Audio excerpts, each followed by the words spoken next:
알람이 울리기도 전에 새벽 4시에 일어나서 공부하는 비법 알려드릴게요. 안녕하세요 여러분, 봄스입니다. 제가 새벽 4, 5시에 일어나서 새벽 공부하는 영상을 올리다 보니까 많은 분들이 공통적으로 궁금해하시는 것들이 있었어요. 첫 번째로는 몇 시에 자고 몇 시에 일어나는 건지, 두 번째는 그렇게 자도 일상생활에 영향을 받진 않는지, 세 번째로는 바로 일어나는 특별한 방법이 있는지였는데요. 저도 이런 질문을 받을 때 특별한 이유를 몰라서 그냥 저는 12시에서 1시 사이에 자고 일어나는 데는 큰 무리가 없다. 그리고 이렇게 자도 일상생활에 영향을 받지는 않고 오히려 많이 자면 몸이 처지는 느낌이 든다라고 대답을 드렸었는데요.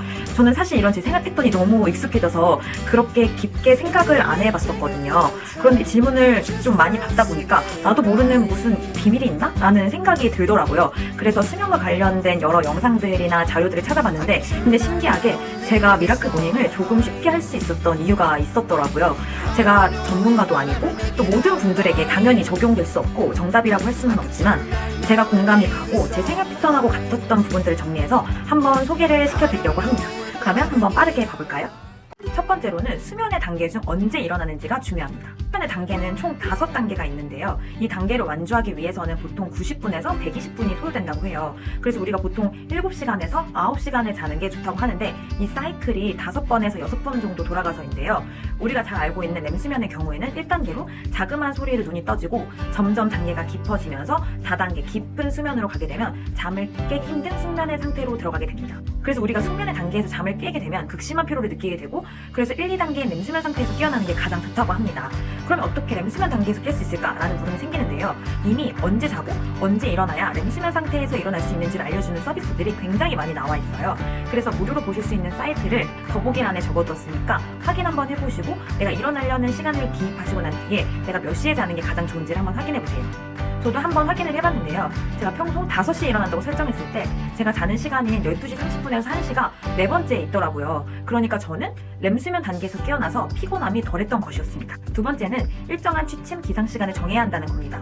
전문가들은 일정한 시간에 일어나는 습관을 들여야 한다고 하는데요. 일정하게 자고 깨는 것이 가장 중요한데 뇌가 그것을 기억한다고 합니다.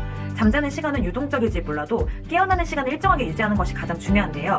뇌의 습관을 잘 들여놓는 게 잠의 습관을 잘 들이는 가장 중요한 방법입니다. 저도 약 5년간 5시 전후로 일어나는 루틴을 깨지 않았는데요. 그래서 알람 없이도 일어날 수 있게 뇌가 습관이 된 것 같습니다. 세 번째, 잠의 양보다 질이 중요합니다. 잠들고 나서 초기 90분이 가장 중요한데, 이 90분에 가장 깊은 잠이 많고 중요 호르몬이 나온다고 해요. 그래서 이 단계에서 숙면을 취하는 게 중요한데요. 실제로 SBS에서 실험한 영상을 봤는데 하루에 4시간만 자도 개운하신 분의 수면 패턴을 분석한 영상이었어요. 이 영상을 보면 이 실험하신 분은 90분 동안 한 번도 깨지 않고 깔끔하게 사이클을 돌게 됩니다. 그래서 조금만 자도 개운함을 느낄 수 있었던 거였는데요. 저도 전문적인 이런 실험을 받지는 않았지만 애플워치를 차고 수면 패턴을 보게 되면은 초기 단계에서 한 번도 깨지 않고 사이클을 깔끔하게 도는 걸 볼 수 있습니다. 이것 또한 제가 아침 일찍 개운하게 일어날 수 있었던 이유 중 하나였던 것 같아요. 그러면 어떻게 숙면을 취할 수 있을까요? 일단 첫째로는 낮에 햇빛을 많이 쬐는 게 중요하고요. 잠들기 전에 나만의 루틴을 만들면 좋다고 합니다. 이 부분은 저도 실행하지 않았던 부분이라서 이제부터 만들어보면 좋을 것 같다고 생각했는데요. 잠들기 전 1시간 전에는 핸드폰이나 컴퓨터 사용을 금지하고 나에게, 내 몸에게 나 이제 수면할 거야, 잘 거야 라는 신호를 주는 게 좋습니다. 블루라이트는 뇌가 낮으로 오해하고 긴장감을 높이기 때문에 이런 루틴 중에 컴퓨터를 본다거나 작업을 한다거나 라는 거는 좀 피해 주시는 게 좋은데요. 잠들기 1시간 전에 독서를 하거나 일기를 쓰거나 명상을 하는 등 나만의 루틴을 만들어서 내 몸한테 이제 잘 시간이 다가오는구나 라는 신호를 보내주는 게 좋습니다. 요약하자면, 첫 번째로 내가 렘수면에 깰 수 있도록 자고 일어나는 시간을 정한다. 두 번째로 자고 일어나는 시간을 정하고 지켜서 뇌의 습관을 들인다. 세 번째, 숙면에 취할 수 있도록 햇빛을 많이 쬐고 나만의 잠자기 전 루틴을 만든다입니다.